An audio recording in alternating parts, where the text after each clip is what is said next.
Hey there, everybody, and thank you so much for watching our stream here on KXAN Live. I'm Will DuPree. So, of course, we are tracking the latest results with the presidential race, but there are many others that we want to talk to you about as more results come in. So, we want to bring in now our KXAN reporter, Alyssa Goard. So, Alyssa is joining us from home today. She's been working on a number of results tracking with particularly the Austin City Council. So, Alyssa, thank you for being here, first of all.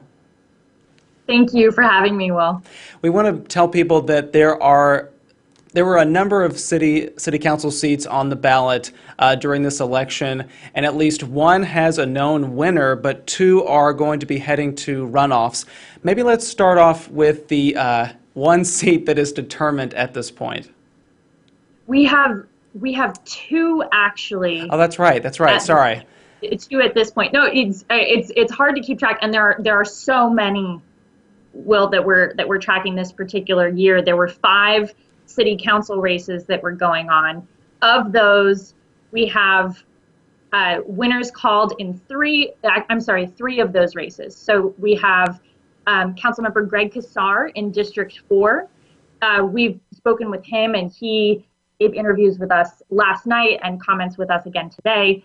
Then we also have Councilmember Leslie Poole in District 7. She also won her reelection. And then in District 2, which is the seat that will be vacant in January as Delia Garza moves on to become the Travis County attorney, will be filled by Vanessa Fuentes, who won in the election totals that we saw coming in late yesterday, Will. Yeah, again, so those are the 3 known races. It's been a long day and night, so getting my numbers straight and everything is good, so that's why you are here to kind of keep me in line. We do want to talk about those 2 races that are now headed to runoffs. So right now, Alyssa, I'm showing people the results from District 6. Talk about what happened there. So just as some background, how the runoffs work in general is that if you win more than 50% of the vote in an Austin City Council race, you win the election. But if you don't meet that 50% threshold, the race goes to a runoff. And that means the top 2 candidates then face off against each other in another election. And Will, you said it's District 6 that we're talking about right now? That is what is up right now, yes. Perfect. That's great. So District 6, currently, Councilmember Jimmy Flanagan is at District 6. Let me pull up the numbers on my end too, so that I can see those.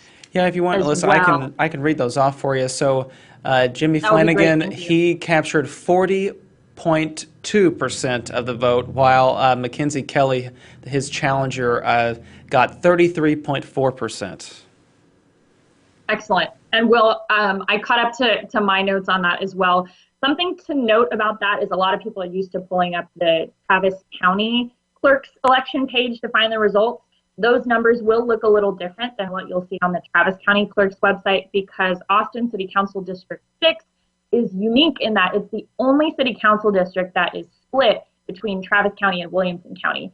It's an almost exact split between the two, with roughly 25,000 residents in each of those counties. And so in order to get the totals for the percentages of voter turnout, you have to add up the totals from Travis County and Williamson County together, which then makes the whole process a little bit more confusing. But again, those numbers show that incumbent Councilmember Jimmy Flanagan edged out Mackenzie Kelly, and a little bit of background on both of them and where they come from. So Jimmy Flanagan has represented the district, and District 6 is in Northwest Austin, if you're not familiar with that. Jimmy Flanagan has been involved with city politics since 2014. He's the former president of the LGBT Chamber of Commerce in Austin and the organizer of the Northwest Austin Coalition. He also currently chairs the Public Safety Committee, which, if you're not familiar, is the group within the Austin City Council that is working to move forward a lot of the council's prior efforts on police reform and racial justice that were kind of kicked off in June and are now getting some of that follow through from the city.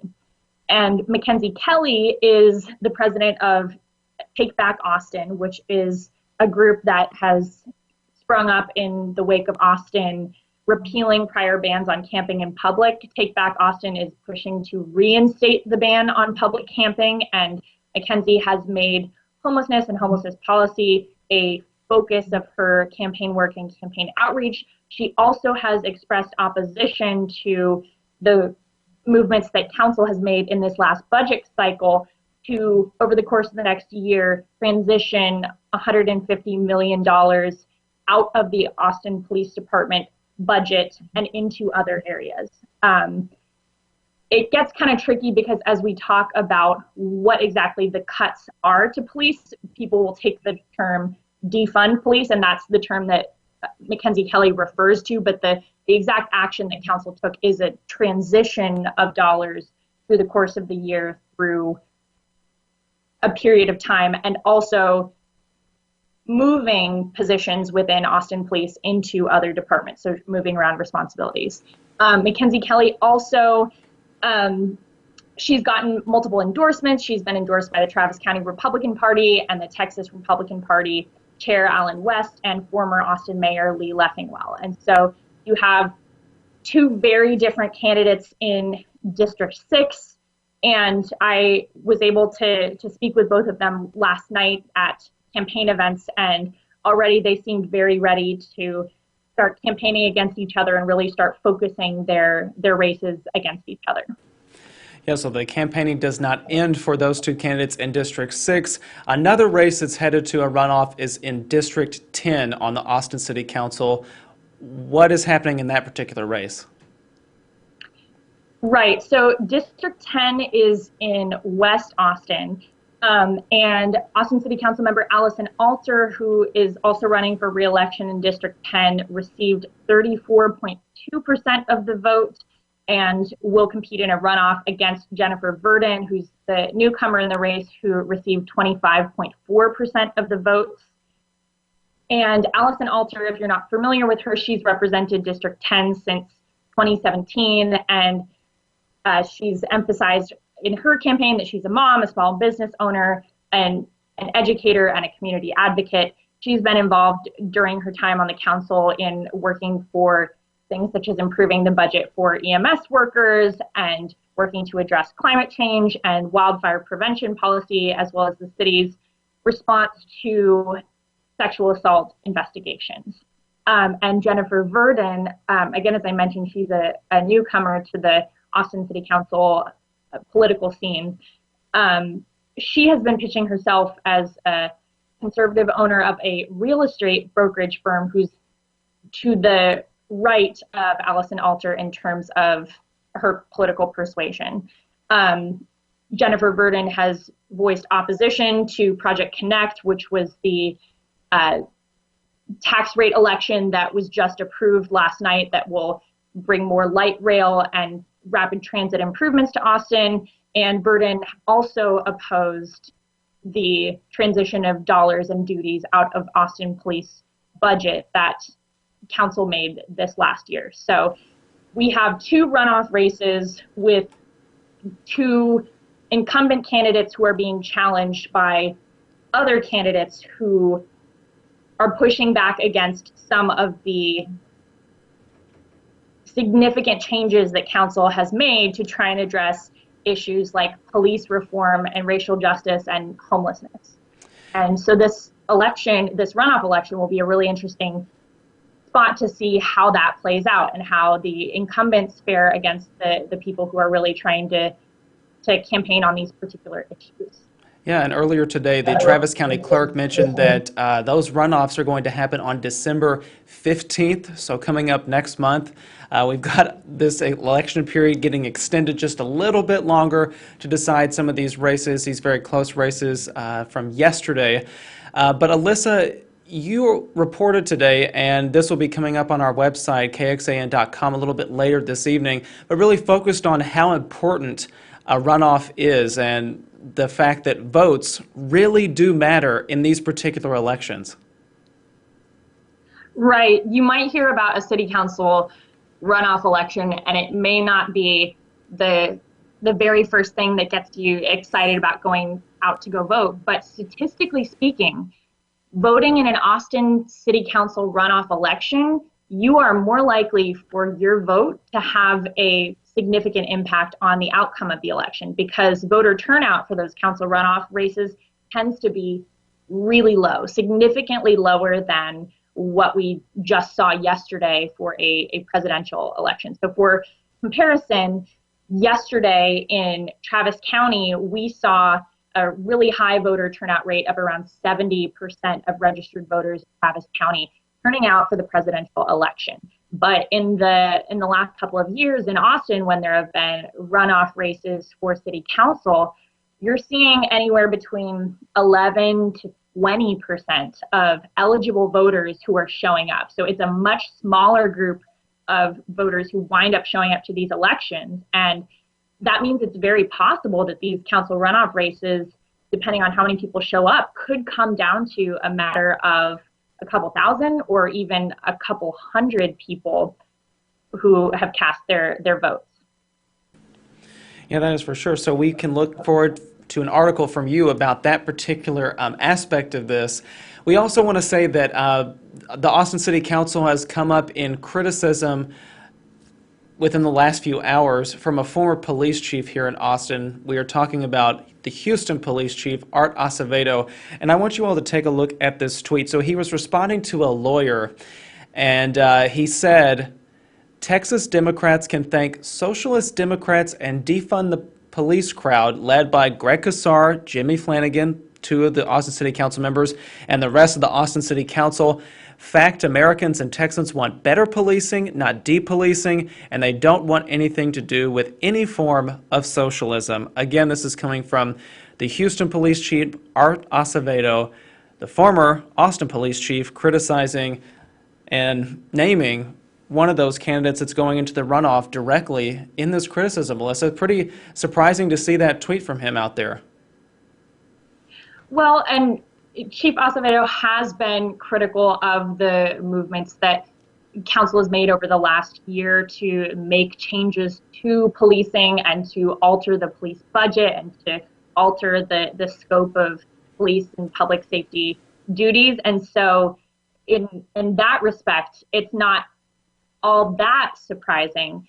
And Acevedo, he was Austin's prior police chief before he left for Houston in 2016, but as you can see, he tends to be pretty active on Twitter and follow with what's going on in Austin local government. But as Councilmember Greg Casar pointed out in his response to Chief Acevedo today, if you follow that logic that people were frightened by some of these movements to take funding out of policing in Texas, and that was what impacted voters' decisions.